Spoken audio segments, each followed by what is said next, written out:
قرآن ہوتا ہے اس کی شان یہ ہے کہ وہ ساتھ اپنی پیڑھیوں کو جنت لے جائے گا. تو یہ حافظ قرآن کی شان ہے. حدیث مبارکہ میں آیا ہے نبی رحمت صلی اللہ علیہ وآلہ وسلم نے فرمایا حافظ قرآن جو اللہ کے کلام کو زبانی یاد کرنے والا ہے، دل کو بھی یاد رات کو بھی یاد رٹے لگا رہا ہے، مدرسے سے مسجد میں باہر بھی کھا رہا ہے، قرآن کو یاد کرنے کے لیے مشکلات برداشت کر رہا ہے، بڑی دین کا عمل کر رہا ہے،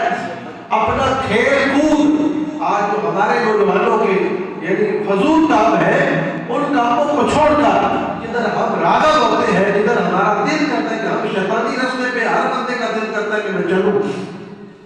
لیکن ان ساری چیزوں کو چھوڑ کر جو قرآن کو حفظ کرتا ہے اللہ فرمائے گا یا آپ سے قرآن میرے کلام کی یہ شان ہے، اس قرآن کو پڑھتا جا، جنت کی سیڑھیاں چڑھتا جا، الحمد سے تو شروع کر، جہاں تیری بلاس ہوگی وہاں ساری جنت تیری ہوگی. اور پھر حافظ قرآن اللہ کے کلام کو یاد کرنے والا نبی پاک نے فرمایا جو اسے حفظ کرے گا اس کے والدین کو سونے کا تاج پہنا کر جنت میں لے جایا جائے گا، اسے عزت دی جائے گی. لوگ کہیں گے کہ مولا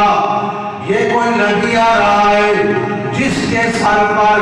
اتنا نورانی تاج سجایا گیا ہے، اور اللہ کی طرف سے پیغام ہوگا لوگوں یہ نبی نہیں ہے، یہ حافظ قرآن کا باپ ہے. تو اتنے مقام، اتنی عزت دینے کے باوجود بھی ہم دین سے دور، دین سیکھنے کے لیے تیار نہیں ہے، دین آنے کے لیے تیار نہیں ہے. مدارس میں دیکھو